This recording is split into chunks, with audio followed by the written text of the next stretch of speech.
Greetings. This is the sample recording that you can use for your classroom management plan if you cannot attend class. So I'm just going to give you an example of what that would be like for EDU 631. So if you can't attend class, presenting your classroom management plan through video is what you'll need to do. So just go through your plan and share it through videotape, just like I'm about to do. So I'm going to give you a brief overview of how to do that, and you can vary from that however you want. The first thing in our classroom management plan is to present and conduct yourself professionally.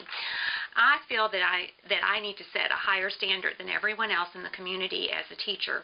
I dress professionally, I'm compassionate towards my students, I'm respectful to my students, and I take time to understand their cultures and differences and understand other people's values. So that's part of how I present and conduct myself professionally. In addition to that, I'm punctual, I'm prepared, I'm honest, and I'll uphold confidentiality at all times. In step 2 in my classroom management plan, I set up my rules for student behavior. I have 3 basic rules for my behavior plan. Those are being respectful, being prepared, and doing your best. So 3 simple rules that apply to almost every situation in the classroom. I wrote a letter to my families to let them know, introduce myself to my families and to introduce my rules to the families, and I included some of my behavior values in there and what I expect my students to do. In step 3, I set up my classroom conditions and I drew a picture of my classroom plan. It looked like this. So I set that and turned that in with my classroom management plan, and I also explained it. My particular plan was a first grade classroom, so that's going to be different from a high school classroom, obviously, or a middle school classroom. There's a quiet zone. I have a reading corner. I have a rug area where students can come and meet with me and we can have meetings. I have my students organized into cooperative learning groups, and so that helps. I have my teacher's desk off to one side.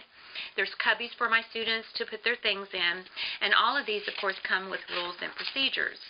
We know that transitions are very difficult for students, so I have those laws set in place for my classroom so that we move quietly from our seats to line up to go outside or to go to the cafeteria and then also to come back inside.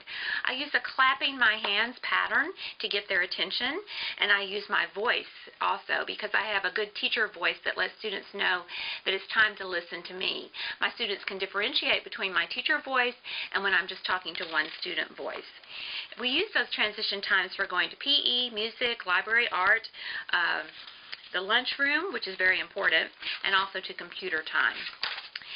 In setting up responsible student conduct for step 4, I have procedures in place for my students to sharpen their pencils, how to get a tissue even, what they need to do if they need to go to the restroom when we're not all going. We have procedures for that, what to do with their personal belongings.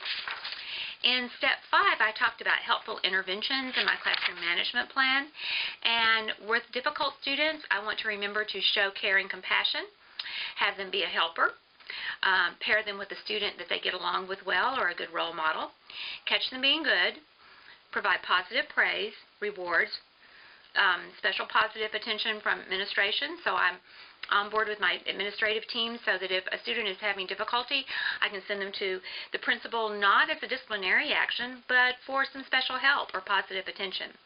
I have behavioral contracts, and I also have the philosophy of don't ever give up.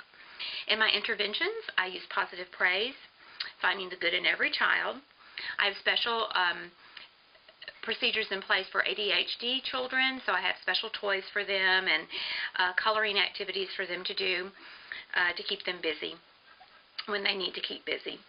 We have special songs, and we have Take 10 activities, real life experiences. I use those in my classroom every day to motivate kids, lots of encouragement, and also even allowing students to keep personal diaries. And that was my classroom management plan. I hope you enjoyed hearing about it, and I'm sorry I'm not going to be there to get to hear all of yours, but this is my way of presenting it to you. Have a good day.